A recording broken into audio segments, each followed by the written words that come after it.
Hello and welcome to the second row. That is 2ND, not the word second. Filling in on hosting duties this week is me, Will Foley.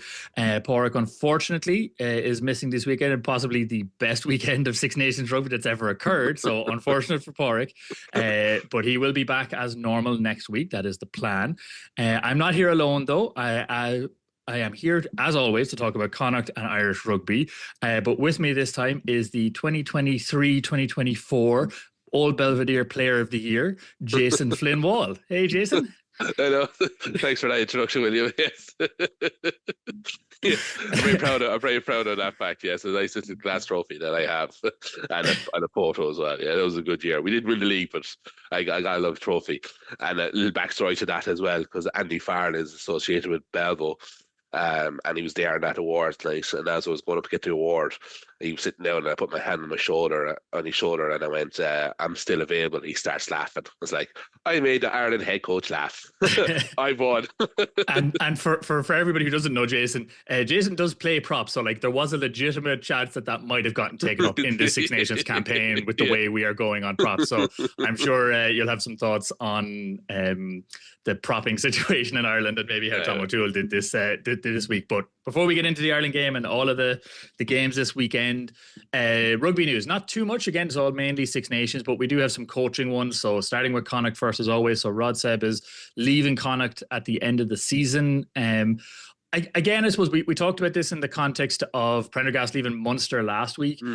To me, this still feels just like it's Lancaster putting his own coaching ticket in place, right? Like it's that natural move-ons that tend to happen a year or two into a new coach's tenure.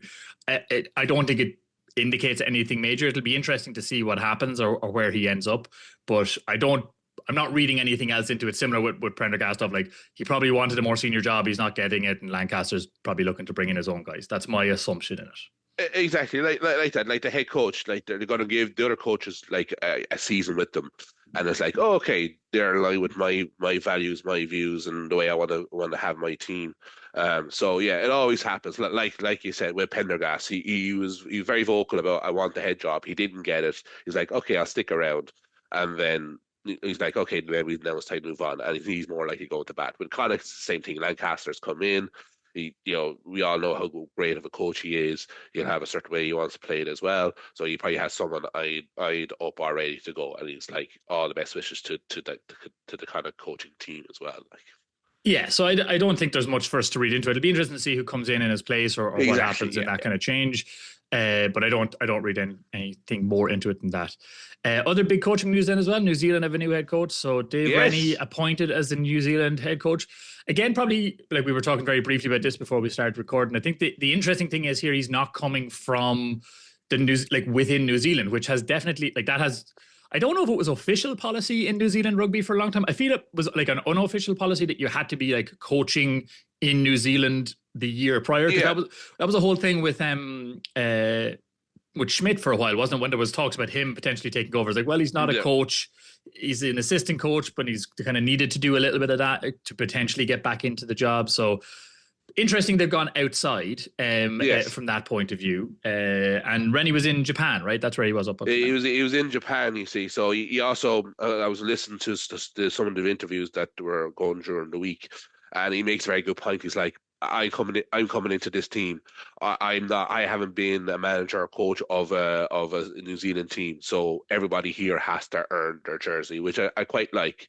And they were talking a bit about the overseas players coming back as well, and he had views on that as well. So it is. I can see why they're doing this. Like this coach is not going to be like, I'm going to have 12 Crusaders here. He is going to go, okay, let me see what you have. And if you're good enough, you're going to get the jersey as well. And I'm a big fan of actually the Rennie. I thought maybe a few years ago that when the Munster job was up that he might take it because I was a big fan of him. But I'm glad now he's gotten the head coach because he has 18 months now to turn him around. I mean, they're a little bit of turning around for New Zealand, but not much. But it's in fresh eyes, fresh perspective, and now because he's no allegiance to any team, he's going to go give me your best 15, and we'll see what happens. Yeah, I think like some people might have seen it, like, with Razor going, like the Razor experiment's an interesting one, I think, as well. Like, because obviously he had done amazing things with Crusaders and stuff like that. And the breakdancing, of course. And the breakdancing, of course. But, you know, in terms of where they were going, like New Zealand expect to win a World Cups, right? That's the short end. That's the short end of the stick. They expect to be top team in the world, and they weren't going in that direction. And I think that's why he ultimately lost his job. Is just that they're like, we want to win a World Cup. Again, we haven't won one now in, you know, kind of 4 cycles, and they're getting close to the 4th cycle now. So they want to be back in that position. They do, and they obviously felt it wasn't going in the right direction. Dave Rennie, an interesting choice. Like last, like international job for him was Australia, right? Like where he got it kind of dropped out in Australia. I think similarly probably to Pivac in Wales now. People probably will reflect on that time in Australia a little bit differently based on the woes of kind of Australian rugby at the time that kind of came out after he left. So it will be interesting to see what he does with New Zealand. Like obviously probably don't expect to see too much over the summer, but like I think selection, like to your point of he doesn't have a ton of relationship with these players. He hasn't coached most of them or anything like that. So like it'll be interesting to see what his selection looks like. And do we see a big like changing of the guard now with some older players maybe going away or something like that? Be interesting to see. Like definitely interesting times. We may talk about some other coaching positions in international rugby that may be up for tenure before the month is out as well. We might, we might allude to that later in the pod. But spoiler for later. Spoiler for later. But like with Reddy, it's interesting because it's also a good time because more likely the players that have been outside of New Zealand system are going to start coming back in now for like what they do with South Africa. So I think Richie Mionga is going to come back, I think, after this season, I think. Or you may be back. That usual thing where they come back in the kind of 18 months to 2 years before the World Cup just to get back into the country and back into the system. Yeah, it's an interesting system. Yeah, it's an interesting system, and so you have a few extra superstars to work with. So we'll see what happens with it. Interesting times lie ahead, as they say. Anyway, let's move on to the Six Nations action for the weekend. Yes, a quick weekend, William. A very quick weekend. I was going to say best Six Nations weekend ever. It has to be up there. Like. Has to be up there. So my father-in-law had a bet on for Ireland, Scotland, and Italy to win. So he won his bet, a huge bet now, just so everybody knows, a whole £1. Won €14 for himself, so he did. But he was very excited by the prospect. But yes, as always, we're going to start with Ireland. Yes, arguably the least exciting match of the weekend, but it actually was. Yeah, it was. You were there, correct? I was at the game. Yeah, so I was at the match. So again, like you always hear a lot of talk about like the Aviva atmosphere and all that kind of stuff. It was decent, I have to say, right? Okay. Friday night game. I think everybody was in a good mood. It was a tense match, like for the most part of it. Yeah, it was. I wasn't up and down out of my seat 20 times, like people going for pints and stuff like that, right? So that's always a good sign, right? Always like people are watching the game in that sense. I think maybe the crowd, similar to pundits, were probably a little surprised by the Wales performance, right? And kind of expected maybe Ireland to kick on in a way that we didn't. Yes. I suppose, like for me, headline in this game is like Wales were good, right? I think people might look at this and say, oh, you know, we were poor compared to last week. I never expected us to be at the level we were at last week. Like there was an emotional pitch to the game last week that's always difficult to maintain week to week. It is. But Ireland didn't play poorly. Wales played, I think, better than Ireland expected. I felt tactically Ireland made some mistakes in terms of how they were approaching Wales and didn't really adjust. Big one for me was kicking strategy, and I was up very high. I was up in the kind of back rows of the stadium, right? So I had a good view in terms of like the field position in that sense. And we've kind of talked in the last few weeks about Ireland playing in the wrong parts of the pitch, right? Playing like a lot of rugby in our own half or in the middle of the pitch and not really executing the kicking strategy well, or like kicking contestables but not winning the contestables. And it wasn't we were kicking contestables and winning them. Like there wasn't that much of an issue with that this week, I would say. But we'd never kicked long. And there was almost no like kicks into the backfield in the first half in particular. But even in the second half, we didn't do a ton of like just deep kicking, push them back deep into their own half. And for a large portions of the game, Wales were only playing with one in the backfield. Like they were playing with 14 in the line. So like there was ample space to like put one in deep when we were kind of inside our own half, maybe like 5 meters from the halfway or something like that. We're like, you could kick this 30, 40 meters. They'll have to kick it back to us or you know, at the very least we're pushing them back. And it felt tactical as opposed to like it's not something that I'm laying at Crowley's feet or Yeah. like my wife was with me at the game. She was like, "Oh, you'd miss Lowe for the big boot for those kind of kicks." I was like, "Yeah, but Crowley has a boot on him as well, and Osborne has a boot on him. Like we do have people who can do those kinds of kicks, like other than just James Lowe." And it just felt odd tactically that we weren't doing that. I don't know what your feeling was. You Yeah, watched no, the game on TV, I'm assuming. yeah, no, I was watching the TV on Friday night. I was indeed, and when I described the performance as workmanlike, we did enough. Mm. Like I think everyone was, as you said, in the crowd, very surprised because Wales just kept coming and Yeah. coming and coming and coming, and you're thinking 65 minutes now they're going to get tired, but they just kept at us and at us and at us. And like, when is the last time, in terms of before we go into the kicking, when's the last time you saw Ty Furlong get really, really annoyed? Yeah, very true. Yeah, like, Williams is a it's a very good while. scrummager. He's a very good prop, and he had Furlong's number. Furlong Yeah. is a Lions like legend. Yeah. Irish will be an Irish legend. Probably we get to 100 caps. I think he's the next in line in terms of the caps at 100, and he was getting under him. And that and like we all know about Carey's beautiful try, the prop try as well. So they have very good props, and they just kept like the tackles were like, I don't know what they were sound like in the stadium, but on TV you could hear them, you could hear the cracks and the absolute crack, and they just kept coming and coming and hitting us and hitting us and hitting us, and they never went away, which was like it was very, very good watching it that way. But in terms of the kicking strategy, yes, like Crowley doesn't have the boot that Pendergast have. Sure. And as I call it, during the match, they went, as I call it, the Raj cam. After Crowley's last penalty, they pointed to Sam Pendergast and he was clapping in the stands. It's like, okay, you're going to do that. But England were doing the same with Finn Smith and Marcus Smith. But like they should have just kept kicking it long and keep turning the Welsh team, because believe me, the front rows and the packs don't want to be turning around all the time, coming back, turning around, coming back. And as you said, like Osborne has a boot on as well, so there's two options. As I say, Crowley doesn't have the boot that Pendergast have. Not many do, and even Lowe, you miss Lowe as well with his boot, but. Like Crowley is still a professional Irish starter. He has a boot on him. He should be well able to kick 30, 40 meters. And why they didn't you just don't know. Maybe they're like, no, we're not doing that today. We're doing something else. Yeah, that's what I mean. I agree. Like, I think it felt tactical in that sense as opposed to anything else, because, like, again, from the high vantage point, you could see the space in behind, and even Wales, I think, exploit. Like, there was a couple of opportunities in the first half. They exploited in behind as well for a bit of space on the Irish level. I also thought as well, when we were in that broken play, like so I agree with you on the scrum piece. Maybe I'm interested in your thoughts on the scrum, so I want to come back to it. But sure. In terms of that kind of like efficiency of ball and kind of kicking strategy piece, that I think has been a big part of Ireland's like success and like struggle in the Six Nations, right? Is like when like. Against France, our kicking strategy did not work at all. We won no contestables. We were very poor on the kicking strategy in terms of execution of it, at the very least. And like we all know the woes of that game and stuff like that. Yes, England, it was perfect, right? Like Gibson Park's kicking, Crowley's kicking, like Lowe for the 20 minutes or so he was on, but even like Tommy O'Brien when he came on, like the kicking was excellent, and like gave us huge ability.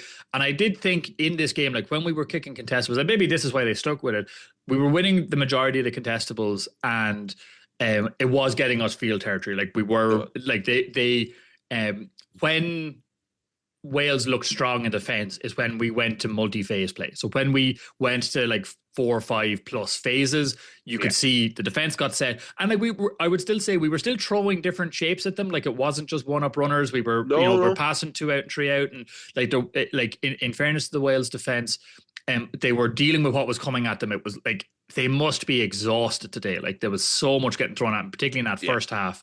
And you could see our boys getting tired as well from that perspective. And that's what I mean. I think like there was probably points where, and maybe it's just, again, like experience for Crowley and for the likes of Jamie Osborne in a game like that, to be like, okay, I need to give my forwards a bit of a break here, and I need to kick this long and just turn it into a little bit of kick tennis just to give them 30 seconds of catching their breath. I know you're saying nobody, like, the forward pack don't like the turning around back and forth and stuff like that, but at least kind of like kick it dead or just kick deep in the field and let them kick it back to us and kind of get into that broken play a little bit more.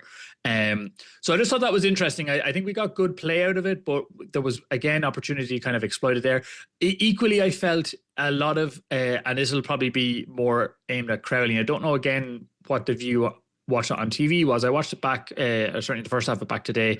I felt when he was kicking to the line, like say penalty kicks and stuff like that, he was erring cautiously. Like he was kicking shorter than he, I think, has the ability to kick. And I don't know if that was just a confidence thing or again a strategy thing of like just make sure they go to touch. Like we don't need to try and eke out the extra 5 meters. Yeah. And it may have been an overall like, we are going to win this game, let's not force it. And I definitely think where Ireland got into trouble at times was trying to force it. Like the intercept, I can't remember which Welsh player did it on Gibson Park when he threw the pass. Like guaranteed try. If that intercept doesn't happen, it's over the line, right? Oh, it's over the line. Yeah, it is. And that was a little bit to me like a bit of a forced pass. Like you're throwing it a bit wider. You probably could have gone to the nearer player and let them just pass it out in that sense. There was a few moments like that kind of forced play from Ireland that Wales, in fairness to them, I think were very disciplined. And like if we talk about the journey of Wales, like in this tournament, like their discipline has massively improved, their defensive structure, structure is massively improved. They've become a lot more efficient, like again, a lot better on their kicking as well. Their scrummaging has improved. Like they're a team that are benefiting, I think, from being in camp for the last number of weeks and being able to probably lock out a lot of the noise that's going on in the regions and just focus in on, we're here in the Six Nations and we're just trying to get better week on week. And you can see now that is a good Welsh team. It's not a great Welsh team, but it is a good Welsh team. And you have to break them down and they are hard to beat. They're no pushovers by any stretch of the imagination. No, I agree with you. They've gotten better as the tournament has gone on. Absolutely. I mean, they should have bet Scotland the previous round. I think they should have. We'll talk about Scotland later. But the Welsh sides, they got better and their defense was very, very good. But as you said, we ran into trouble because we're forcing different things, and that was one of the things I was while watching is going, I don't know why we're forcing it. Like we are better than this Welsh side. The Welsh side are playing well, but we are better than them. Why? Like let's not force it. Let's get the tries up first, and then we can start playing jouet rugby if we wanted to, And in terms of the Crowley as well, I think it was just like get the ball off the park. Just don't need to go for it. We know that he's tried that a few times and it hasn't worked out. We all know what the 10 debate about around Ireland is at the moment as well. So sometimes it's just like get the ball off the ground. Our line out is working grand. We'll do a few multi phases and we'll score a try. Yeah, look, so in case it wasn't apparent to everybody listening early on the call, Jason is a Munster fan predominantly, and despite actually being from Leinster and playing his rugby in Leinster and all that kind of stuff. And having a Leinster season ticket. And all that kind of stuff. We won't get into that, but he is a Munster fan. So unsurprisingly, he and I have had many a debate about the kind of Prendergast-Crowley situation, not in that kind of like tribalism way, but just in a like, who do we think is the right person at the right time? And like, or just like, who do we think like Farrell was going to pick and stuff like that? And there's no argument that like Crowley should have been starting this game. Like I wouldn't even entertain that. Yeah.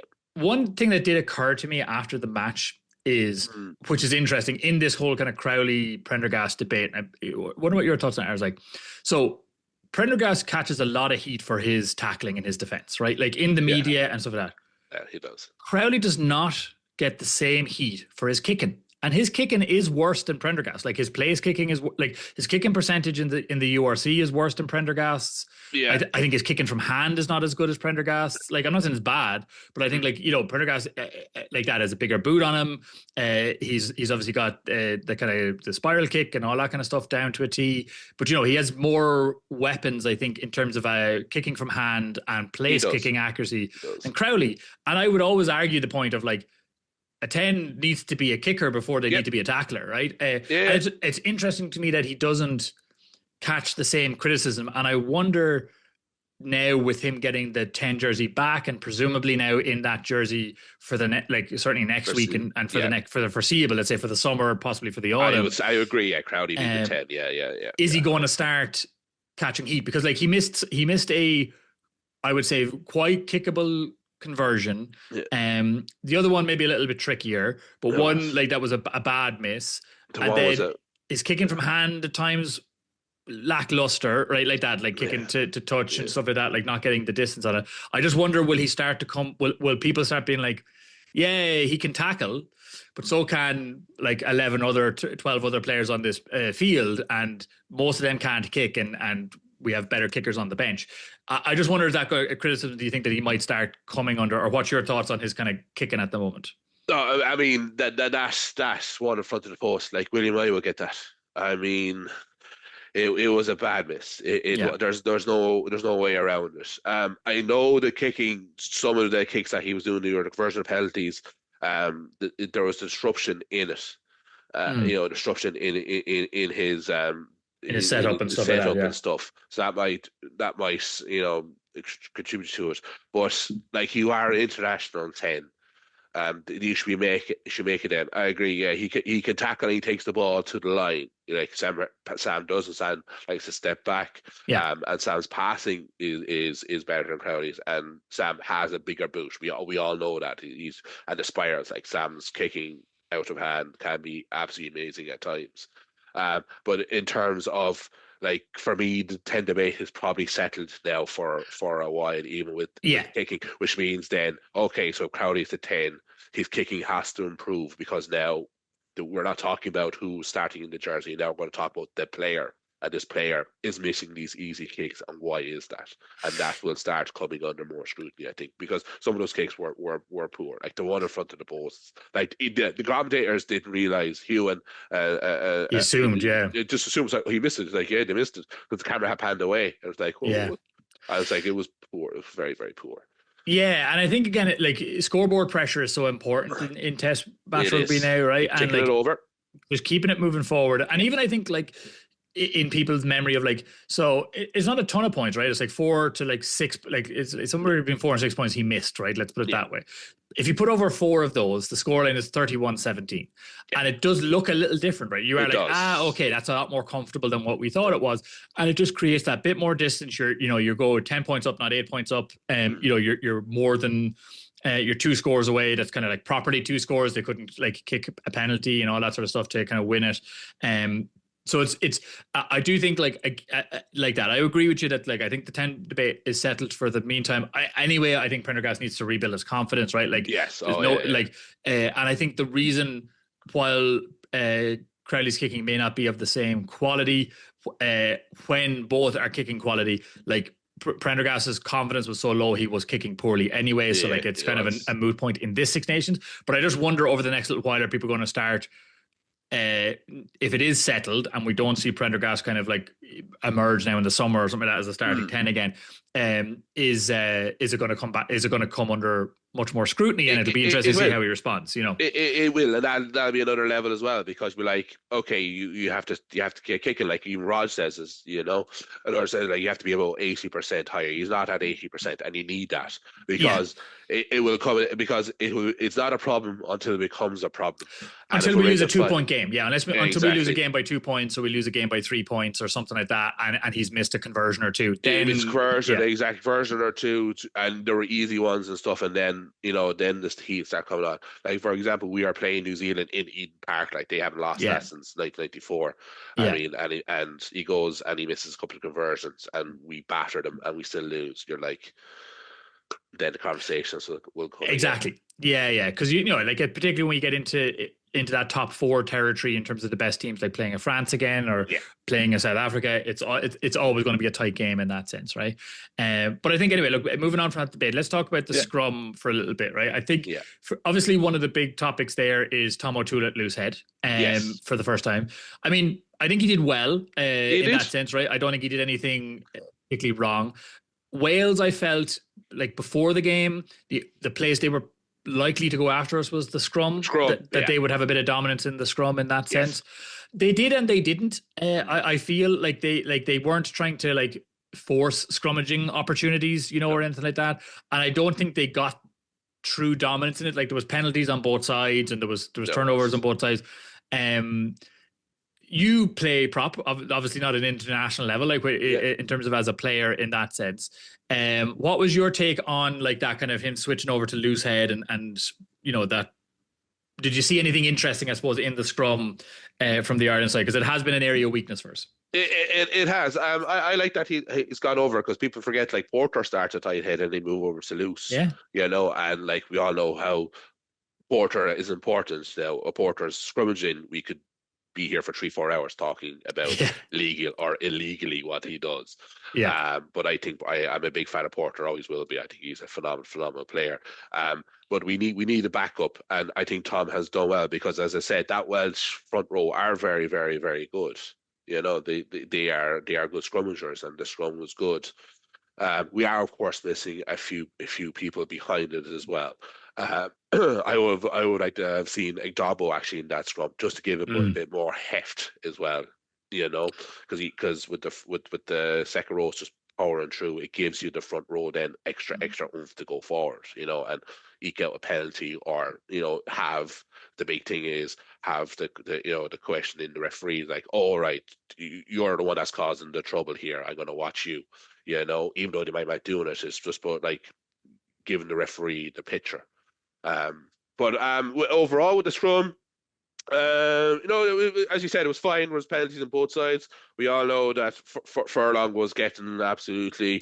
It was last time, as I said, you ever seen him being mad? I mean, Williams was getting under him. I mean, Furlong threw him down to the ground. I mean, you rarely even see that ever. He was taken off then shortly afterwards. It was the right thing to do. To bring on the replacement Clarkson, and I think Milk when he came on did well as well. So. If Farrell has been pushed into this trying these new players because of all the injuries, and they have done well. They've done fine. Like Lockman has done very, very well as well. When he's been playing. So we have a few new people that we can try out in case like that. If Furlong goes down or Porter goes down, it's like, okay, these guys have had a very good Six Nations. They Farrell trust them. They've been in camp. So we have a few more options now either side, which has been quite nice. But it isn't as strong as it was. But, the ones we have to worry about are South Africa. We play them a couple of times a year, and we get to them when we need to get to them. But at the moment in Europe, we are holding our own.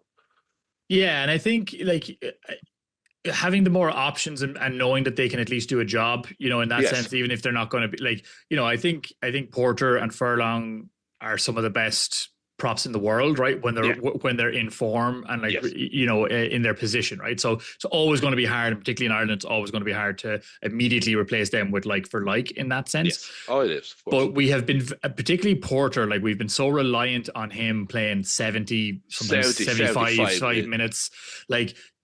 Another 18 months of doing that is going to be an awful lot going into a World Cup. I would be quite happy. It now, we haven't seen him, Yeah, for reasons for this reason, right? It's just his body with the Lions tour and all that kind of stuff. So I think him being able to take a back seat maybe for the next 12 months and play a normal 50 minutes or even 30 minutes off the bench, kind of thing. He'd be a hell of an impact to come on in that sense. Even him and Furlong to come on to shore up your scrum for the last 30 minutes of the game. Absolutely massive. And then they can just empty the tank for half an hour. Exactly. Go, and I think just giving them a little bit more rest time, given how critical they are at Leinster as well and stuff like that, to keep them a bit fresh. Anytime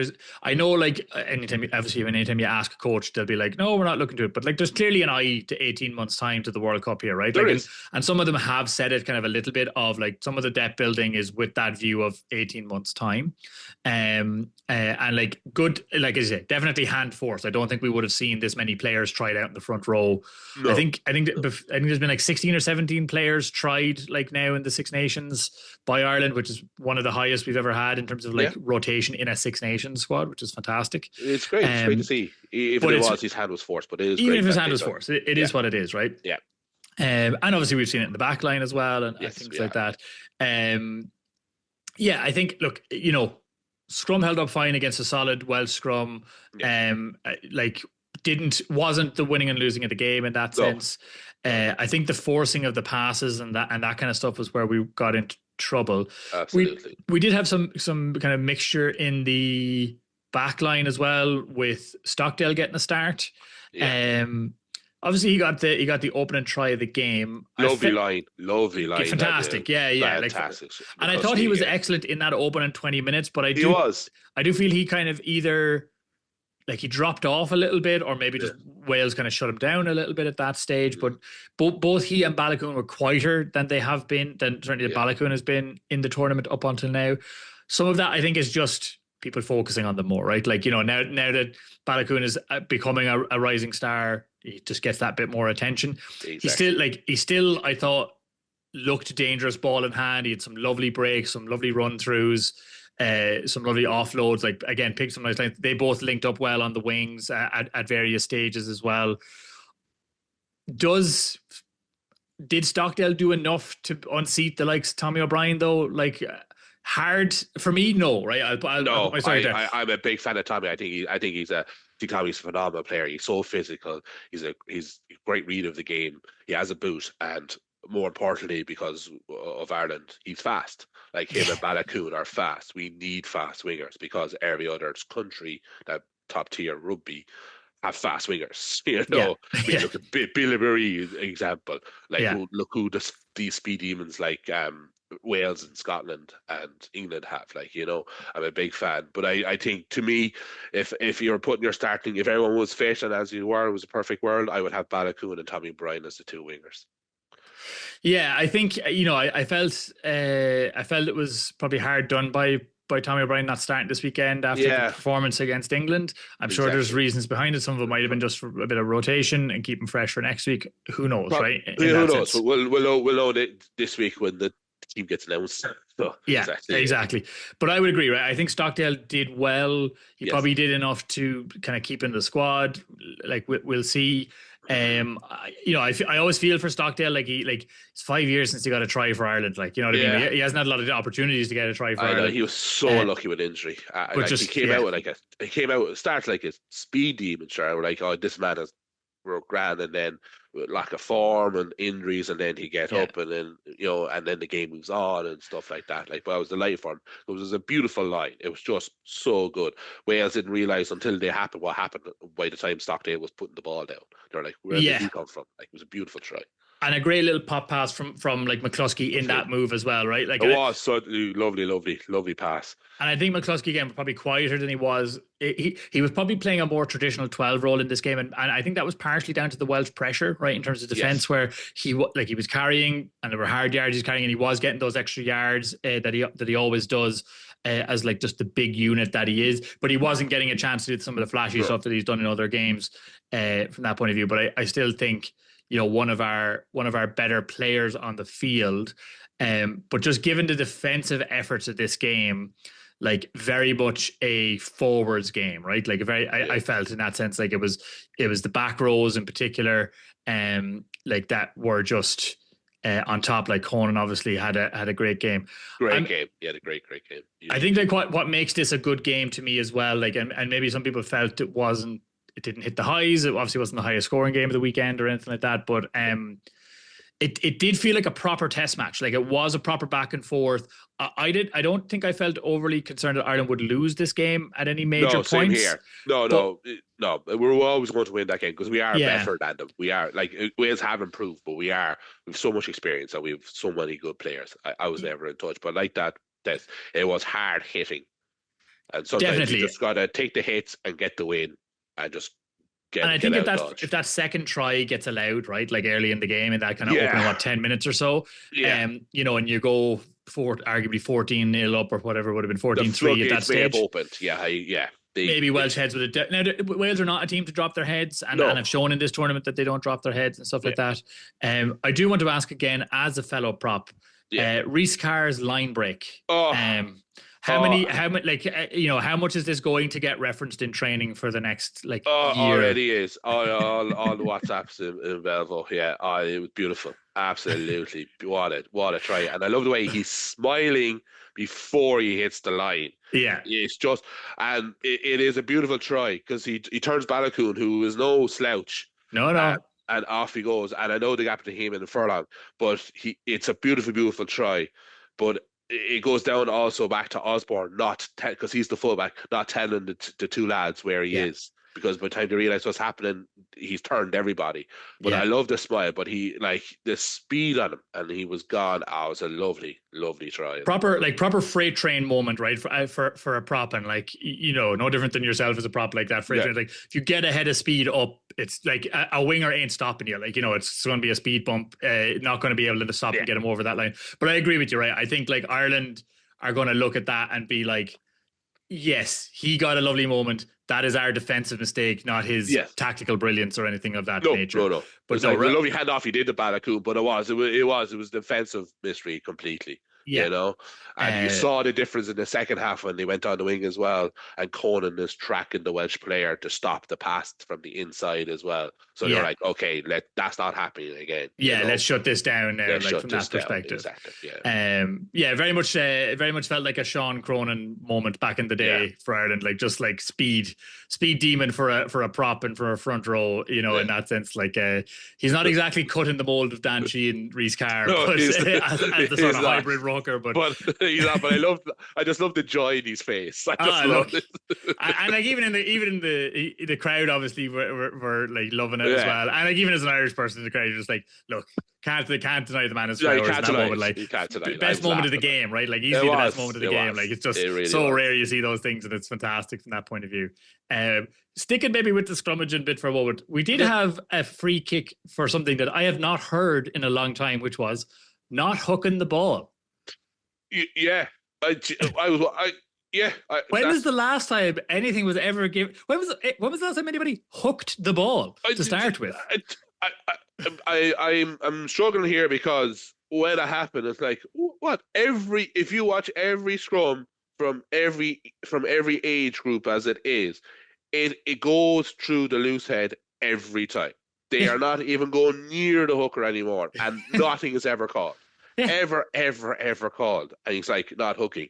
Like, and he raised his leg. He still said, like, you raised your leg, but it didn't count because you like raising your leg isn't enough. And but he didn't call it for the rest of the game. There was plenty of scrums in that game. I was like, so did everybody else hook? I don't think so. Like, what I watched, I don't think anybody else hooked either. It was a very strange anymore. Oh, it is. That was so strange. It's like, and it's like, obviously, like Keith Woods like often laments this, right? He talks about like that, the crooked put into the scrum, like, it's against the rules technically. Like, the rules as written, it is against the rules, but this is not. It's not police, so therefore it doesn't matter. I just thought it was just a very odd call as a free kick to not be then repeated in the game, because it was early in the game. It was like. It was in 30 minutes, within the opening 30 minutes, and it just didn't come up again. It was very, very strange. So yeah, and like, as you say, it's not even that it's a professional rugby thing or even a test rugby thing. It's like all levels of the game, this just doesn't happen anymore. Very strange. It's very, very strange. And I said the only reason I knew it was not hooking because he said it on the mic, and it was just, I was just like, what? Not hooking? Okay, you might as well just do this for every scrum then to the end of time, and then there was never any call afterwards. So it's very odd. It's just very odd. It's such a strange call. I don't understand it in that sense. But I think, look, we might move on from Ireland there. Kind of final thoughts on it. I think, look, good Ireland performance, right? I think people might look at this and say, oh, like a big drop off from last week, because and they're doing that based on like Wales's performance, maybe again in the early rounds of the tournament and in the last year. That Welsh team is a solidly difficult team to beat there now, right? Like, they are. It's great to see, right? It is like, I have to say, like, it's. Wales have always been a tough team in the tournament. It does not serve the tournament any good to have a whipping boy. No. We all are thankful when Italy play well, and we're going to talk about Italy in a minute. But it's good to see Wales kind of somewhat back. Hopefully they can maintain it, right? Like, hopefully they can build on this now, use these kind of couple of games where they have been much more in the fight. As you say, they could have beaten Scotland last week. Yeah. Don't think they could have beaten Ireland today. I think Ireland had too much for them. And like, yeah, we had too much. I was never worried that we were going to lose the game. And like that, we forced offloads, we forced passes that caused us more hassle than we needed to. We were our own downfall in them anyway. So things. We were never playing like there was some lovely play from Ireland in terms of attack. There was. I would say as well. So I thought there wasn't anybody from Ireland that like had a howler of a game or a bad game in that sense. I think Wales was like a 7 out of 10. 7 out of 10. Everyone's mad about the ratings these days. Grant got job done. We have a triple crown to decide our next. Exactly. Yeah. On to next week kind of thing. Take the learnings out of it and move on in that sense. Right. Before we talk Triple Crown, then let's maybe we're not going to do Irish this week because neither myself or Jason speak Irish, but I'm going to leave a little pause here for Porrick if he wants to when he's doing the edit later to add in a little bit of Irish, and I will let him know that there's a pause in here if you'd like to. So Porrick, I'm going to cut over to you in this moment. If not, you can just cut this bit out. There is time for a bit of Gaeilge. There might not be time for me to listen to the previous 40 minutes about what you're talking about, but my word for my quiz Gaeilge for the week will be historic or starul, and I think you're going to go into the more starul and historic results in Six Nations rugby. Scotland putting 50 on France, Italy beating England for the first time on what was Did a Shachna starul a star and a Shane Oshu, and what was a historic weekend in the history of the Six Nations. Starul, I think, really covers what this weekend was about. Hopefully, like you said in the beginning, I will be back to talk more about the Six Nations next weekend and what should be a very good end of the tournament. But thank you both for filling up until now. And now back to you. Before we move on to the other games of the weekend, remember, hit the subscribe button if you're listening to podcasts or hopefully watching now on YouTube, now that these are going up on YouTube. Make sure to follow Porrick everywhere. That's 2ND, not the word second, across all socials. So second row, 2ND. Follow us on YouTube. Leave comments. We will address your comments and your questions as they come in. So definitely send those in to us. If you have different thoughts on it, do you think Crowley's kicking is something that's going to come under more scrutiny? What are your thoughts on Ireland's performance? Are we back? Was last week a flash in the pan? I'm interested in people's thoughts on these things. So yeah, hit that like button, subscribe across the podcast, rate and review, all that good stuff. It really helps the pod get further out to people. We would appreciate that greatly. All right, moving on then. Scotland, France, 50-40. What is there to say about this game other than everything? Where do you begin? Where do you begin? I mean, what a performance by Scotland! Easily the best they've ever performed in a game. Yeah, and easily the best of and under Gregor Townsend as well. And under Gregor Townsend, certainly. And they have saved his job as well with that performance. I mean, they were phenomenal. The tries were a mixture of flair, power, kicking, everything. They just kept going to France. They brought France to a very, very, very bad place, and France got their try bonus, but towards the end, but the game was done. Essentially. I mean, and they just kept at him and at them and at him and at him and at him and at him for the whole time. Like when is the last time you said that about a Scottish performance? Yeah, and we've top tier team, and I talked about it after the. Or possibly before the England game. I can't remember now when I talked about it in terms of that frustration with Scotland and watching Scotland, because we know they're capable of this. We know they've got the players for it. They've got world-class players and like they can play some absolutely scintillating rugby, but they just have always struggled with consistency. And like that was the kind of thinking coming into this game was like, could Scotland beat France? Sure. They on their day. And I think even you and I talked about it like during the week, being like, Scotland need to perform out of their skin and France need to have a bad day for Scotland to win this game. That is exactly what happened. I don't think either of us meant it in this context. No. I think we were like, for Scotland to win by like 4 points, France have to have a little bit of an off day and Scotland need to play like they did against England. Scotland played better than they did against England by a large margin, again, I would say. And they played really well against England. You're completely right in terms of like, they had their way in this game. Whatever they wanted to do, they did it. At any part of the pitch, like just made world-class players, made the best player in the world look ordinary. Like He was very, make very mistakes orderly. Yeah. that they'd never make. Yeah. Like Ramos, like missing kicks to touch, like putting grubbers through that didn't work. Like, like just doing stuff that was completely uncharacteristic. I mean, like to me, the emblematic thing of France's like poor performance is that forward pass from Dupont in the backfield, right? Like where he throws it 5 meters forward to the point that the ref is laughing because you're just like, you're standing on the end line. There is nowhere to throw this other than forward. Like you've ran this into trouble. But again, they were just so lost for what to do that he didn't touch it down when two Scottish players came around him. But that was clearly his original thought. And to me, that was like that was the emblematic moment of like Scotland are doing whatever they want in this game. France's brains were scrambled. Like they were just scrambled. It's just I played a good bit of rugby. Like sometimes I like that. Your brain is just scrambled. It's just this team is just are not stopping and they're coming at you and at you and at you. Yeah. And I think even in the open, like obviously Scotland came out of the gates really strong. They did. Like that opening kind of 10 minutes, Scotland were really putting them under pressure. And my feeling was like, okay, can they maintain this? Right. That's like the thing. Scotland, can they maintain this? It's the question that has plagued them since forever. Can they keep this pace up for 80 minutes to win this game? And really like put that pressure on. And they did. They did. Like there was a little bit of a purple patch around the 20-minute mark for France, like where they started to come back into the game. Again, Scotland didn't drop their heads. They really held it. And like again, just put them back in their box. Like the pressure at the breakdown, like the amount of turnover ball that they won, and just that, like you say, relentless is the right word for it. Just not giving France a second on the ball to think, to set up, to approach in defense or in attack. Like on both sides of the ball, they just were giving France absolutely nothing. Like Darcy Graham looked like the best winger in the world. And I'm not saying he's not. Like he's a fantastic. Like Darcy Graham. Him and Klein are fucking class. Excellent. Like they're absolutely excellent. Stein. Yeah. Absolutely excellent. But like BLB Ray, as you mentioned earlier on, not a bad winger himself. And like just like even that, right? How many times in this tournament have we seen that early in the first half where BLB Ray chips in behind, like he's running through, chips in to chase after it and doesn't get, like every other game that goes to his hand, that gets over the line. And just again, the pressure he's under to make that kick and to get to it just goes dead.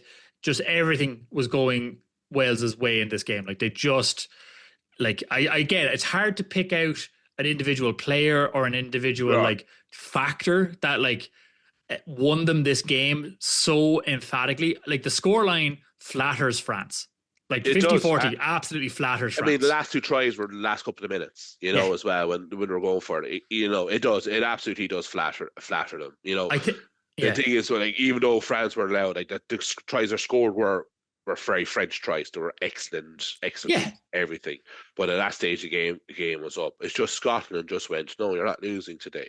And before the game, I think Galtier may have alluded to this, that everyone is talking up my team, because he complained about how small the away jersey is, or the away dressing room is in Murrayfield. Okay. Yeah. So he was just like, it's the smallest one in it, and I think he was just doing that for his players, going, look, you don't have everything. It's not going to be comfortable. Not going to be comfortable. So let's stop the hype and go win the game. But as we saw, Scotland just went, no, we're going to play our game the way we want to play it.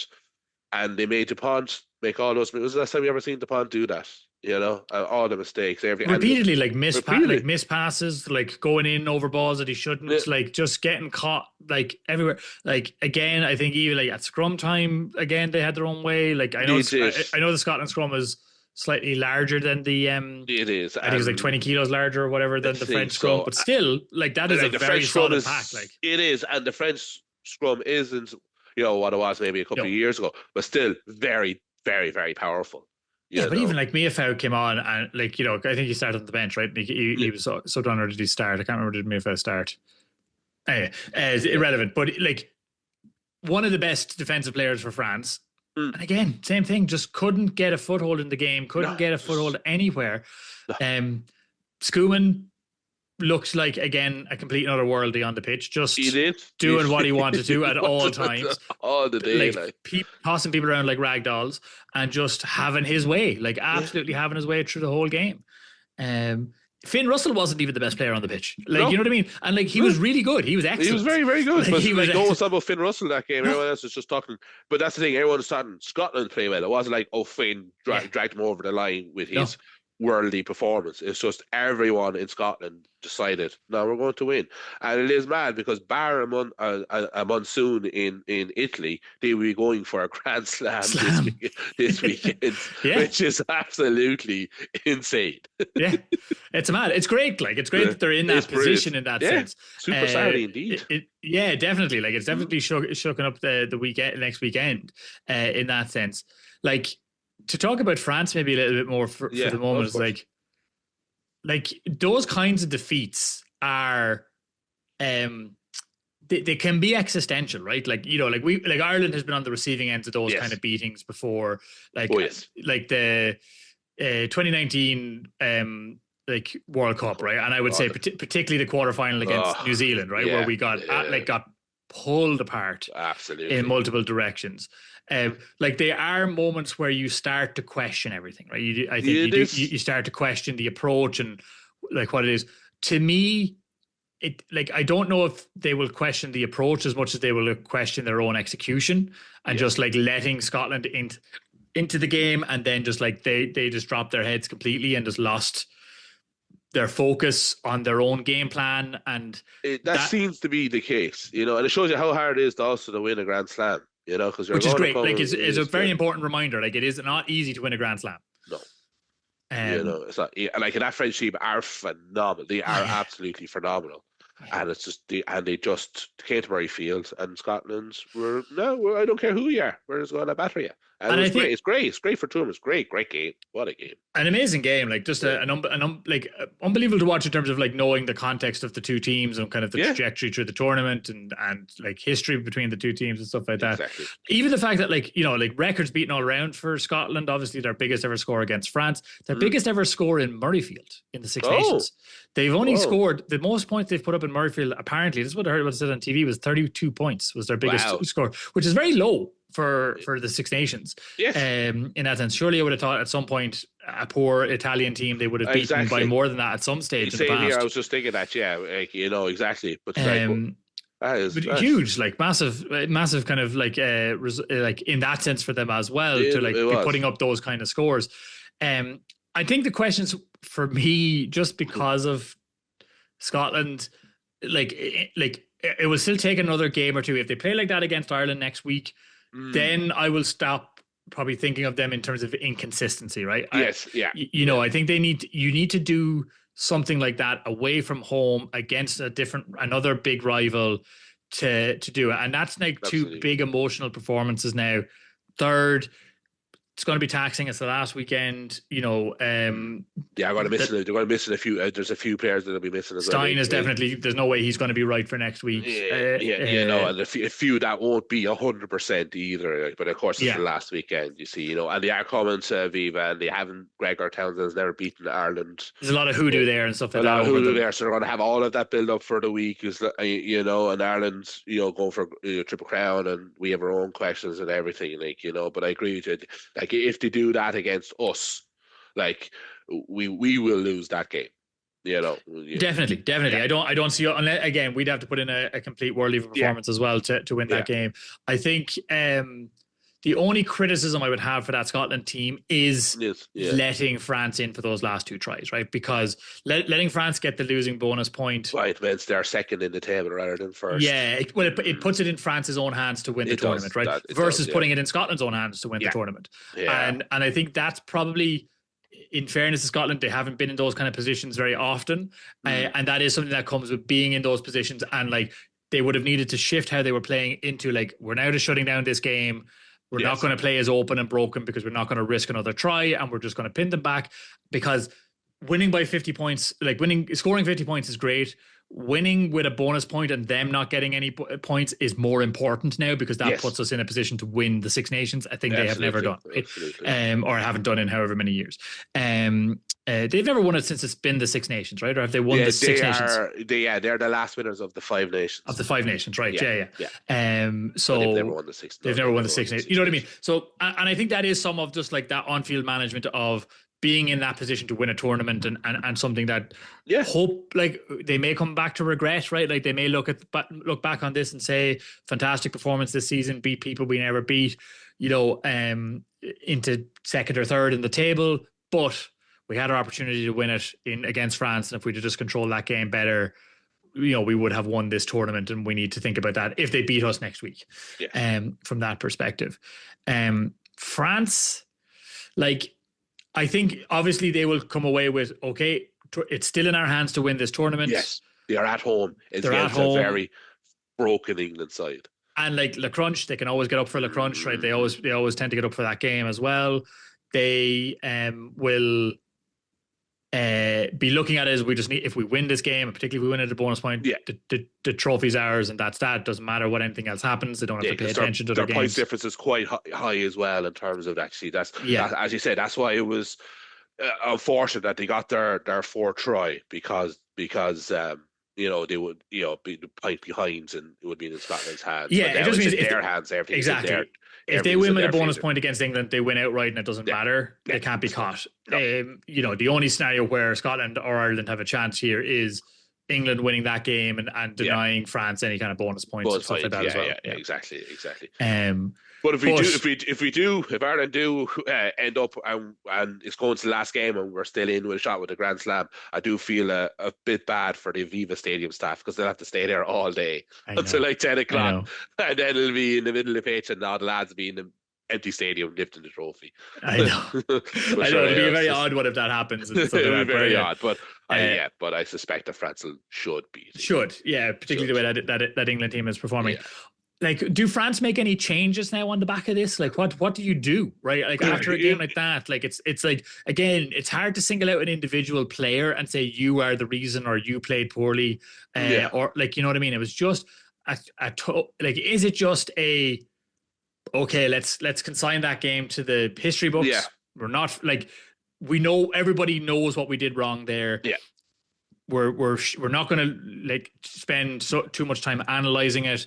We're going to focus on England, different prospect in front of us, home crowd. Yeah. We still need to win the Six Nations. If we win the Six Nations, it's still a successful campaign. Let's focus in on that. Like, is that what you do at this stage? I wonder, as a coach, and you're like, it won't be like a ringing of changes. I can't see Galtier being like throwing out, like, making 6 or 7 changes for this England game.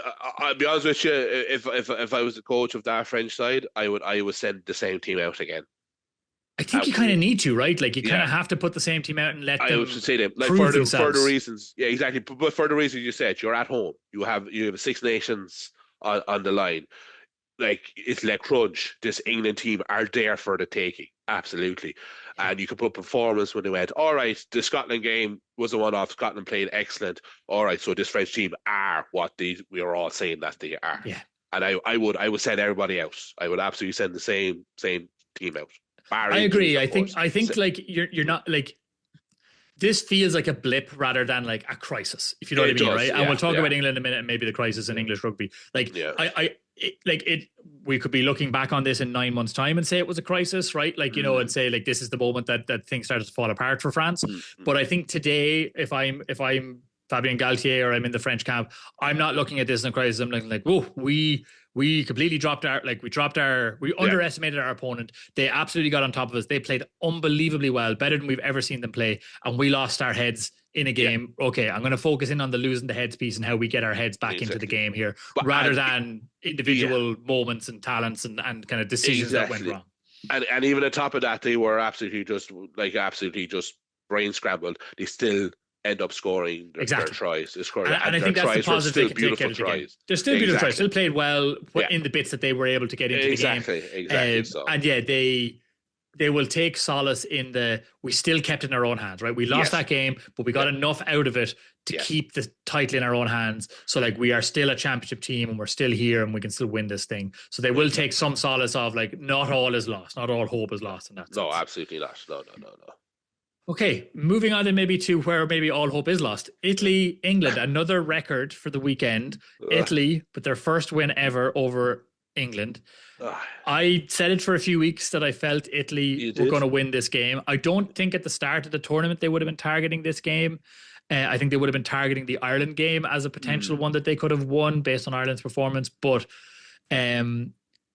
Yeah, I mean, this Italy team, man, like they're just like they're fun to watch. I think They in are. again that way of you, Italy are always everyone's second favorite team because they never win, right? Like it's the usual kind of thing. It's a little bit like the Ireland thing of everyone's second favorite province is Connacht because they're the perennial underdogs, right? Like Exactly. the smallest squads, least resources, all that kind of thing, right? This Italy team is a legitimately good Italy team and dangerous. Like you cannot take this team for granted. Like you have to approach them seriously in a way that like has not been true in previous years of the Six Nations, right? Like, and the coaches will say different. We all know that like coaches ring out changes for Italy games. I think next season you're not going to see that, right? Like you're not going to see 7-8 changes for the Italy game and all that kind of stuff anymore. Like you can't get away with it in the same way. This was a bit of a dogged one, right? This wasn't, again, not the flashiest game of the weekend by any stretch of the imagination. I think, unfortunately, maybe a little like it's obviously overshadowed by the Scotland-France game in the same weekend. The Italy performance was good, but I don't think they're best, even of this tournament. No. England's performance was okay, but not their worst of the tournament, which I think is the story of it for me, right? This is an England team playing below standard, but not like at the bottom basement of their standard. I would say that was probably the game against us so far, right? Is where they played the absolute worst. Yeah. But this is an Italy team not playing at its best. I think Italy's best performance was against us. Like the Scotland game is a hard one to say. Obviously, they won that game, but the rain was such a factor in it because it was just like monsoon. I think Italy arguably played their best rugby against us, and again could have beaten us as well. In my view, should have bet us. Should have bet us in many respects. But I think like it's wonderful now. Every team in the Six Nations has beaten every team in the Six Nations, so it's great that like 26 years in, 25 years in, finally happened. That monkey is off the Six Nations back, off Italy's back of any team can beat any team on any day. That has now occurred. You can never say that Italy can't beat anybody. Italy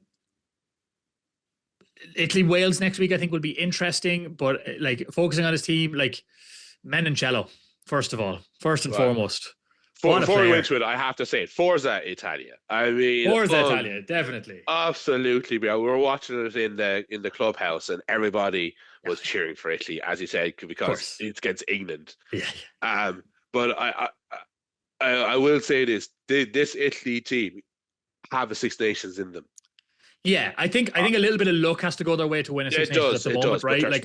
But it is possible. I wouldn't like if you saw this time next year, France had a rack of injuries like Ireland have had. England are in the same position. Scotland are still inconsistent. I'd be like, you know what, Italy, a few like good days go their way. They're in the picture here in a way that you could have never said before. No, absolutely. I mean, they're, as you said, they're dangerous. They're well coached. I mean, I still say if Brex had played against us in Dublin, Italy would have beaten us. I'm absolutely 100% certain of that. But as you said, Menoncello, like he is the best centre in Europe for me at the moment. Without hands down, like he's the like him and McCluskey to me, right? Like that in terms of like the two centres at the minute. Best in the tournament, right? Like just absolutely no doubt. But like Menoncello, like just again doing stuff at will when he wanted to. Just his breaks. That line, his try. What a line! I mean, Stockdale's line was a good line, but this thing was something else. He is so hard to stop. You know what I mean? Like he's just like he has that kind of again that like that thing you want in a center of just like he finds gaps that don't exist. He slips through spaces that aren't there, and just like is able to like be a half second ahead, a split second ahead, just to get through a tackle, to find that soft shoulder, to make that tackle, to make that read as well. Like he got over a number of ball as well, like in the ruck, and he's such an all round player. And like him and Brex together, like I agree with you largely, right? In terms of like, I think if Brex was playing against Ireland, it's a different prospect. I think again, Italy are a different team when Menoncello and Brex are both on the field because they are such a good pairing. Like and Brex, so good. They're so good, and they they link it up. complement Like, each other so they well do, in they that do. sense. Like, But I said, like this Italian team are for real. Like they yeah, are. yeah. This reminds me of the time we bet New Zealand the first time ever, and you saw the celebrations and everything, and you can go now. If you're like, no, we can beat anybody now. We've done it. You know. Yeah, But and they've said shown that that real, I think, confidence in this tournament. they Like have. we talked about it with France there, right? Of when things start going wrong, Yes. often what happens is the game plan gets abandoned, right? Players start playing individually, they start abandoning what the plan is. And that was something you definitely would have said of Italy in the past, right? They were a team of individuals. You could break them down, you could frustrate them. Yeah. And particularly when they would get tired in the last kind of 20 minutes, they would start playing as individuals. Not this Italian team, No. right? They are very bought into the game plan. Yeah. Even though like they haven't won a ton of games, right? Like in fairness, but they are still bought into the game plan. And like they had they had a poor like November series. They did, and then they came in. And as you said that, like before, like they were 18-0 down. England were in control. Like previous Italian teams would have just went, all right, okay, fine. Not this one. No, they kept ticking away. They kept asses and asses and asses. And I know we'll talk about England, but like the Toje yellow card slapping it down in the back of them all was just so brain dead. And that gave Italy then another bit of boost as well. But they just kept coming. They just kept going. It's like, we're going to win. We're just going to win. Yeah, again, very reminiscent, I felt, of the game against Ireland, where we got ahead of them, but they're like, okay, we're just going to keep doing our game plan. We're going to chip away at the scoreboard. We're going to kick for smart kicks, that kind of thing. I was worried that Italy could have beaten us. I wasn't worried about Wales, but I was worried watching that Italy game that they could do it. Yeah, I know, I agree. The reaction in England will be interesting, right? And I think, like, again, like, to talk about England for a little bit. So some brain dead moments, right? Like the Itoje moment, definitely brain dead, and he was playing well up until that, right? Like, but it's just a brain dead moment of a thing to do, particularly in the position he was on the pitch. It was always going to be a card as a result, and all that kind of thing. Oh yeah, of course. You know what I mean? You can't. It's just it's silly, right? Like it's schoolboy stuff. Like you just can't do that kind of thing. And like that gifted momentum to Italy in that sense. But what I don't understand at the moment of what's going on in England, right, is so if we take last week against us, and George Ford has a terrible game against us, right? Plays poorly, is clearly frustrated, is not executing well. So they're like, okay, we're going to bring in arguably, I would say, the best 10 in England at the moment, certainly at club level. Right, in terms of how he's performing. I'm a big fan of Vince. I think he's a lovely way around. The lights out at Northampton, right? Like, and that's it. But playing a very different style of game to what England plays. Yeah. And so you would think if you're going to bring him in, it's to bring in his style of game and his style of play. Yes. To mix it up, right? Yeah, to give you something else in attack, to give you some other option. Yeah. And no, he plays exactly the same style of game as George Ford plays and as they've played the whole tournament. Yeah. So what was the point in bringing him in?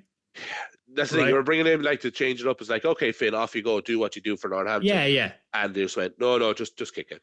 Just do what you've done. Just do what we've been doing. Stick to the game plan. Stick to the strategy. It has not worked in this tournament. No, they are the poor side in the Six Nations, like England were. Like at the start, Portugal was like, no, the France game, it's going to be Grand Slam the slider with us. No, it ain't, buddy. No, like, and like very un-Borthwick like. He's not one to be kind of like pushing out like that. So it's interesting that he's hung himself a little bit with that kind of stuff. But again, like in counter to Italy, right? Yeah. And like that kind of like confidence in game plan. This England team just looks like it's lost complete faith in its game plan. It does. You see by the body language and everything. Like when they lost against Italy, no one was getting angry. They're all like putting their hands on their shoulders or on top of their head, but it was just like, but it wasn't anger behind that. They're just like, oh, of course we've lost because this thing isn't working, and like they're looking around, of course, because now they are the first English team to lose against Italy, like in 2013, the first Irish side to lose against Italy, you will have that. But it looks like that they have absolutely they've just lost all faith because they went 12 matches unbeaten. Everyone was talking about them. I know within those 12 there wasn't a lot of good teams that they beaten, and they smashed New Zealand side in November.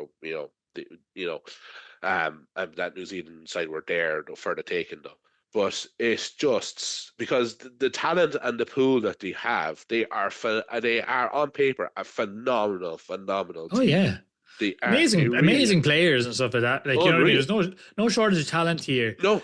You know, and I think again, like I think your point is well made of like they just like that at the end of the game. But I think even in previous games, like the Scotland game and the Ireland game as well, in the post-match interviews, you're not hearing anything, or certainly I'm not hearing anything in them as like, we know what we're doing wrong. Like we know what, like, I think like when Ireland haven't performed well, right? Like what, like, you know, even in the Italy win, let's say, right? Like, but even in the loss against France, coming out afterwards, like Caelan Doris, like Andy Farrell, so that the kind of messaging was like, we know what went wrong there. Like we know what the problems are. We know what we're trying to do. Yeah. It didn't come together, but we are working on it, and we know what we need to fix. And these are the things we need to fix.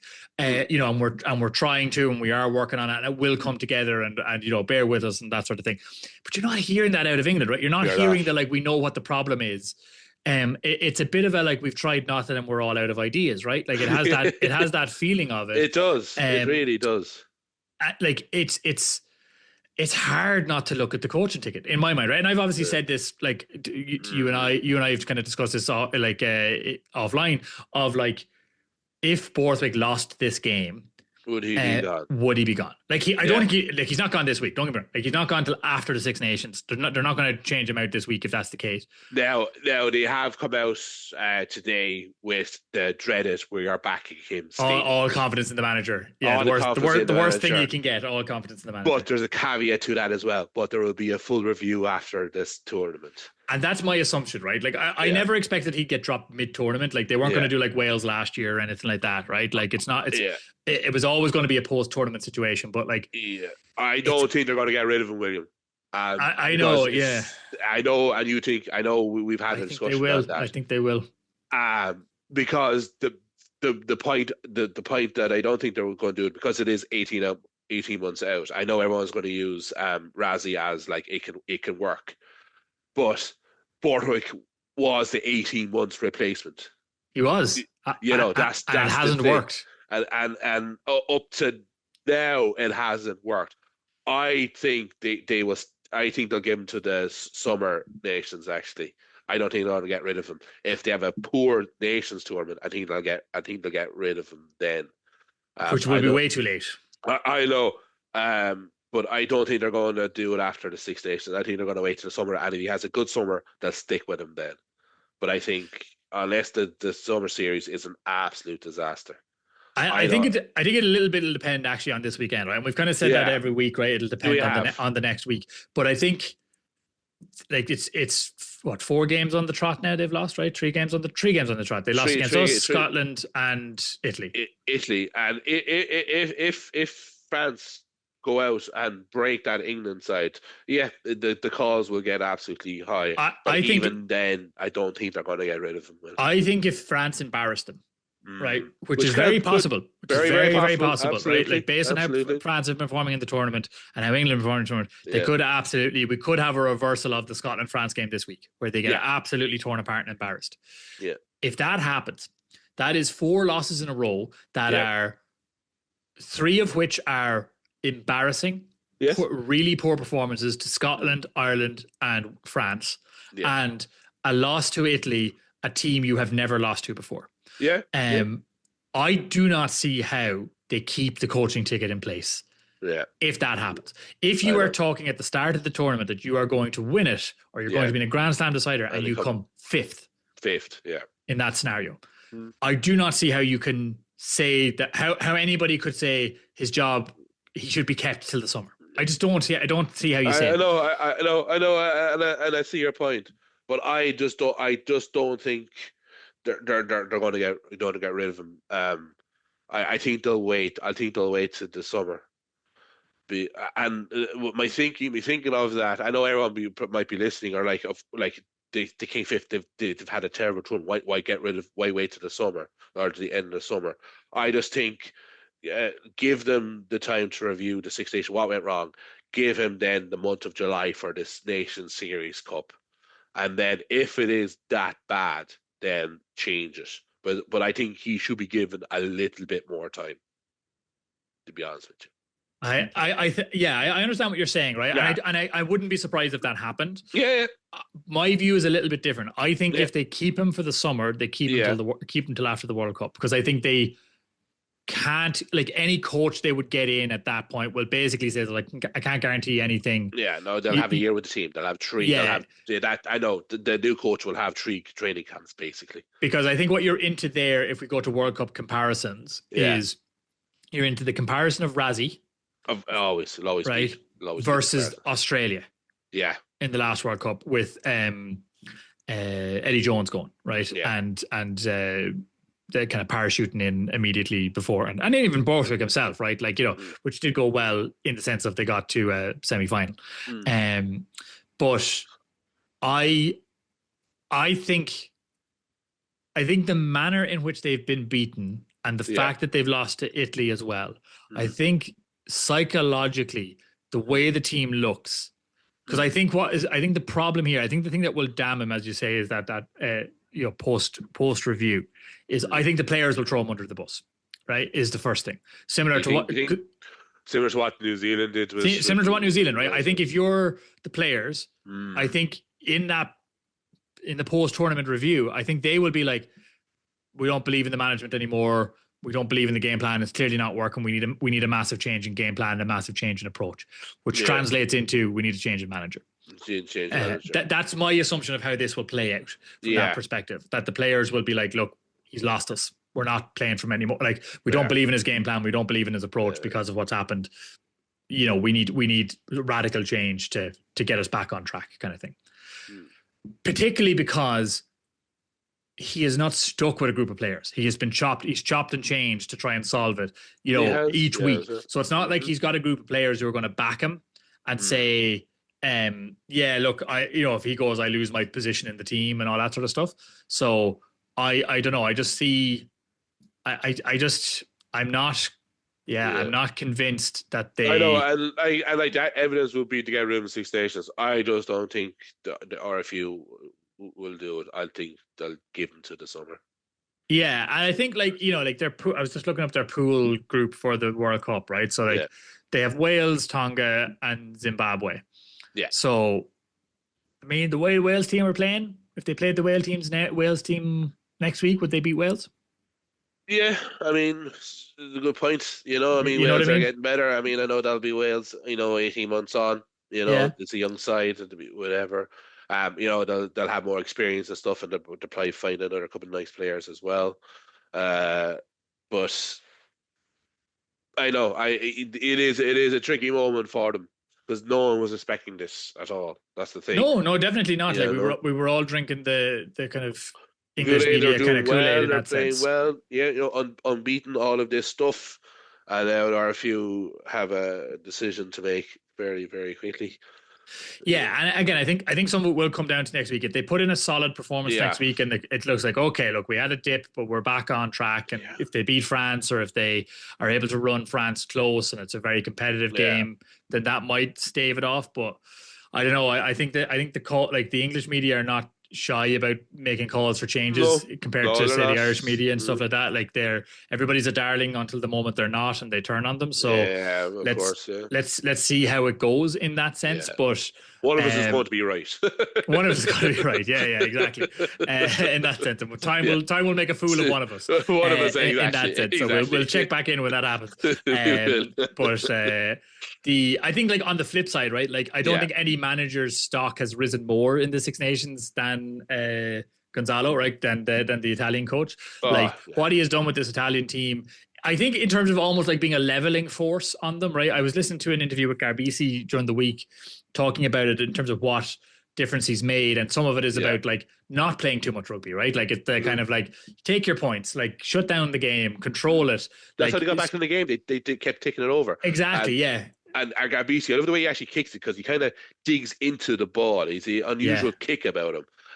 But like that, like Garbisi was saying, like, they just kept taking over.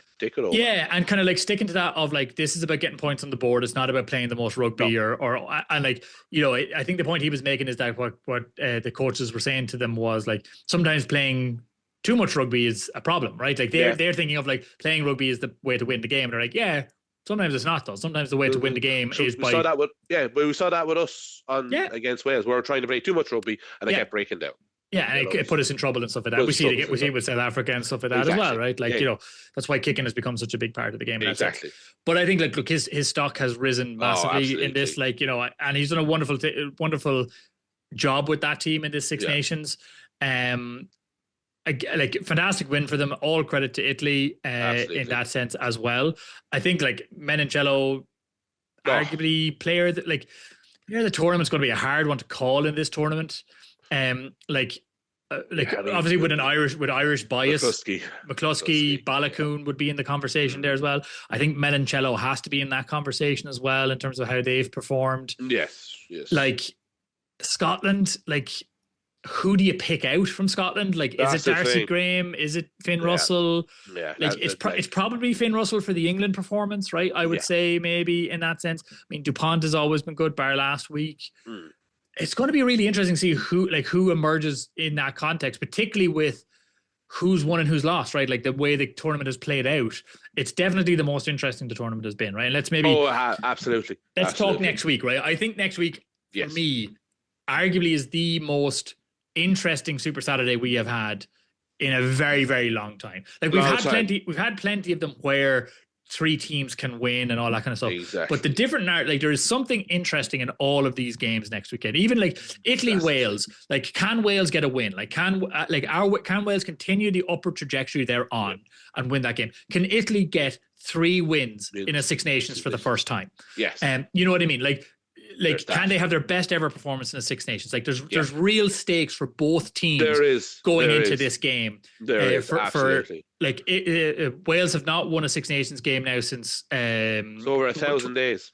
Over 1,000 days, isn't it? 2024 or something like that, right? Yes. So like, you know, there's proper stakes. Even at I know like people will be like, oh, it's the wooden spoon, and Wales may not be able to avoid the wooden spoon one way or another, right? No. With that in that sense, but like, they will still like coming out with a win is still progress for them. It's still stopping that rot. It's upward trajectory. As we said, like I guess a very, very, very good Italian side. A really good. Like if they win that game, that would be a solid win. Like that would be a tough game to win in that sense. Oh yeah, absolutely. Italy win it, they have a chance of finishing 3rd in the tournament. Yes, their highest ever finish. 3 wins. I think they've never done in the tournament. They've had 2 wins before, but they've never had 3 wins before. They should, to me, they should have 4. They should have bet us. But they should have beaten us. I agree in that sense. So like so there's real stakes in that game. It'll be a really interesting contest as well. I think that scrummaging battle between the two teams is going to be really interesting to watch. That will be a fun scrum battle. Yeah, that's going to be like the two packs in general, how those packs are going to go up. Like the damage that Menoncello and Brex can do like to that Wales team as well if they get some space and stuff like that. Oh yeah. We didn't talk about it obviously in the context of the Italy game, but obviously Capuozzo is a big loss for Italy as well. He is. Like so again, Italy making a win against England without some of their top players, also a huge statement. Yeah, I know, and like again, like that, that's down to coaching as well, and the way that they're playing, like you know. So there is for Italy Wales. I'm very looking forward to the scrum battle between those two because that's going to be fun. Yeah, Ireland, Scotland. Like so, Italy, Wales? Who do you think is going to win that game? I think Italy will win. And I think it'll be close, to be honest with you. I think between 6 to 8 points, I think. But I think Italy you're doing 6 to 8 points. Okay. Yeah. I'm inclined to agree with you. I think Italy have the momentum with them. I think this win against England will propel them as well from that point of view. The only reason I would maybe say Wales is it's in Cardiff. And if they show up the way they showed up for the Scotland game, I think that energy and that passion can push Wales over the edge. They could, in that sense as well. So really interesting to see in that sense. And I misspoke earlier on. I said that was the first game of the weekend. It's not the first game of the weekend, of course, because the first game of the weekend is Ireland-Scotland. Exactly. But also will be a fun game. Which is now an interesting game, right? Like again, there's lots of like narratives here. a Gregor Townsend Scotland team has never beaten Ireland. Never right? beaten 11 Ireland. years or whatever it is, Yep. they've never beaten Ireland. They haven't. They've obviously never won in Dublin as a result. In You know, the two teams don't like each other. there's niggle between the teams, most There's a niggle. definitely. There is niggle. Scotland Absolutely. coming off like two extreme, like a really strong performance against France, but a really strong run of games. Yeah, trying to win the tournament, right? Like, you know, in a position to win the tournament. Ireland also in a position to win the tournament. Obviously, we need some favor. Both teams need some favors from England. Both teams need favors. Ireland, I think, playing a bit more consistently and improving as the tournament has gone on. Obviously, a big game against it. I think that performance by Scotland will help Ireland's preparation for this game. It will help the coaching ticket to be like, I know we've always beaten Scotland and we always beat Scotland and we don't have any fear of them. But look at what just happened. Yeah. We have to take this game seriously in a different way, and we can't sit back and blah blah blah. No, we have to go on. And I'm going to make a prediction now that a lot of people may disagree, but I think Scotland will beat us on the weekend. I think it's a real risk. I don't think they will. Right? I think they will. Yeah, and I don't blame you with that prediction. I can understand. Like, I don't think if anybody was to say that's a crazy prediction, like, they haven't been watching the tournament in that sense, right? I think we've seen it ourselves, right? Like, that psychology is a big factor. We've seen it with Ireland, like with beating New Zealand and games against South Africa and England and all that kind of stuff. Like, psychology has a huge, like, quarterfinals and World Cups, all that jazz. Like, psychology has such a big impact on the game and on the players. And I think if they beat us in Dublin, then Scotland are a proper team to be reckoned with. Like, they're pushing themselves into that top 4 in the world category, I think, over the next 18 months if they crack on from there, because they have now stacked 3-4 fantastic performances in a row, right? Exactly. So if they play, what I will say is, if they play like they did against France and against England, I think they win the game against us. Yeah. If we play like we did against England, I think maybe not, but if they play like they did against Wales, I think we win that game. Yeah. I think it'll be a very even contest. I think it's a very likely thing that this isn't like, there's no try bonus here, and both teams end up doing we both end up doing France a favor, in that sense. I think is likely in this game. I think it's hard to call, in the same way that, like, a lot of English people gave history on their side against Italy. I'm reluctant to do the same in this game, but I think I don't think we dismiss Scotland in the same way England dismiss Italy. No. And that's also got part because, like, the Scottish and Irish players always play each other in the URC as well. Leinster have had trouble against Glasgow, Munster and Glasgow, a proper rivalry there. Like, they dislike each other. So very there's no shortage of being able to get up for this game, between these players. So I'm still going to edge it to Ireland because it's in Dublin. If it wasn't in Dublin, I think I would edge it to Scotland. But again, it's a fair point. I'll edge it there in that sense, right? Like, I think Scotland haven't shown that ability to go away and win. They've been doing it in Murrayfield, so we'll see. It's again fair point, but I still think they'll beat us. But again, we'll know this time next week, right? We'll know this time next week. One of us will win again. Exactly. And then to the final game of the weekend. So the France-England game. I mean, I think at the start of the tournament, I was always giving this to France just because, again, it was in France. And the way the French team were playing, even when I thought England were playing better. But the way England are playing at the moment, it's hard to see anything other than a bad loss for England. I think it'll be. I think France will win. I think it'll be a bad loss, but I don't think that it will be as bad as last. Everyone thinks it will be. I still think, though, France will win it absolutely comfortably. I think. Be honest with you, I say France will probably win maybe 10 to 15 points. To be honest with you. I know the argument could be absolutely they could and smash England by 40 points. Would anyone be shocked? Absolutely not. I just think France at home with a little bit of pressure at home as well, they won't be as free opening as they may like to be, and England will probably just double down and dog down. Yeah, no. And my reaction I think is actually probably the exact opposite, right? Which is not unusual for you and I in terms of rugby opinions. Absolutely. But I think after that loss to Scotland, I think France will have a point to prove at home. Yep, fair. They need to score. They need to win with a bonus point to guarantee the title, to win it in the themselves, to keep it in their own control. I think they will score. I think they will get the bonus point. Yeah, but I think they will aim to do that by half time. Is my view, right? And I think they will be looking at England, same as every other team now has looked at England since the opening round, and be like, they are bloodied and we can put the boot in.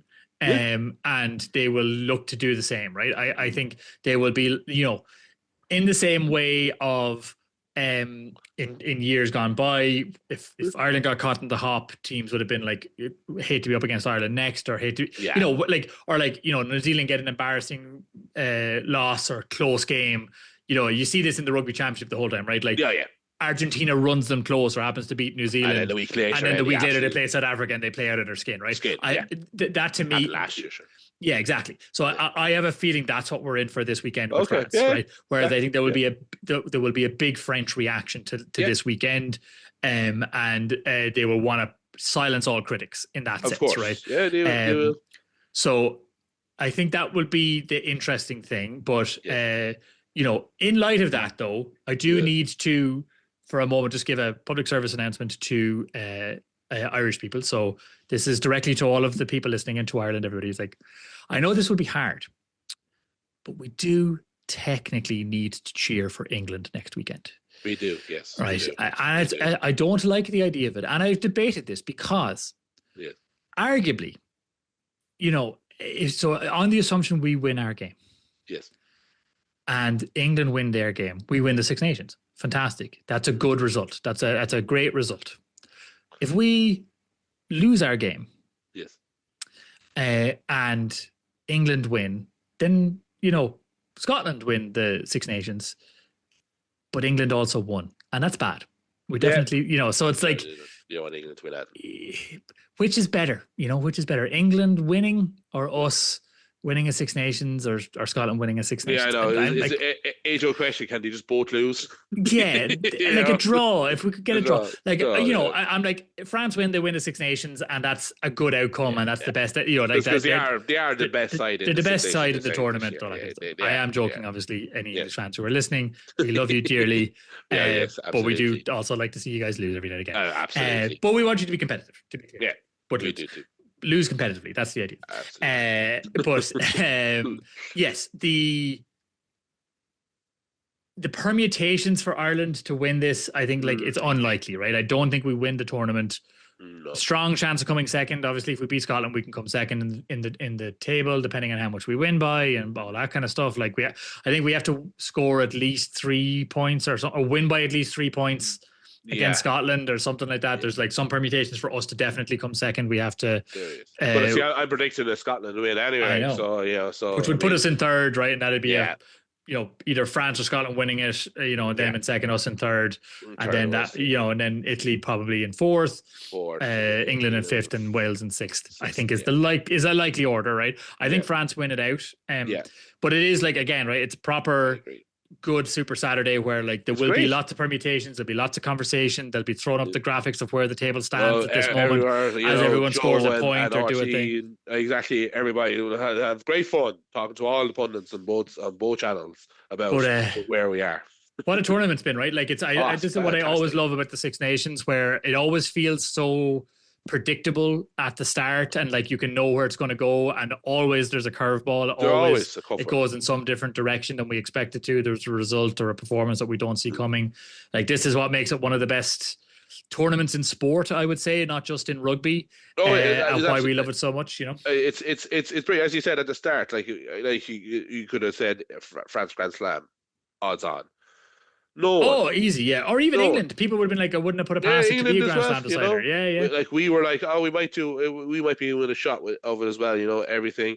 Italy, Wales. We're so bad. Everyone's just like, can we just swap them for Georgia? Talk. Like they used to do in Italy. Yeah. But they, as I said, they have benefit for being in camp, and there's your man, the Welsh coach he's a very good coach.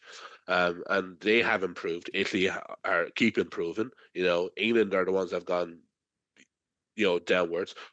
For us, Ireland, I think we've stayed the same, but we are blooding a lot of new players, which is a plus, because if we win the World Cup, no one's going to remember who won the Six Nations. Yeah. You don't. We are building. France are an excellent side, and and they bar that blip. As we said, I think it's a blip. I agree with you that they win it out, and then Scotland then decided, okay, let's play some ball, and they played ball. It's been a fantastic tournament, and I'm looking forward to Super Saturday as always. Absolutely. It's always a long day. Remember, everybody, to stay hydrated. Exactly. With your liquid of choice throughout the day. It's very important. Get up and have a stretch.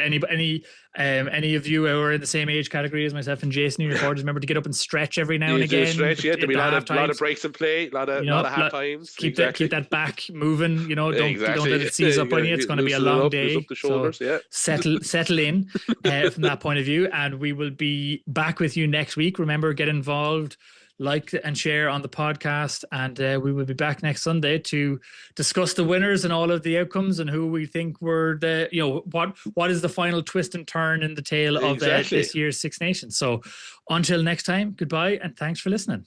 Bye.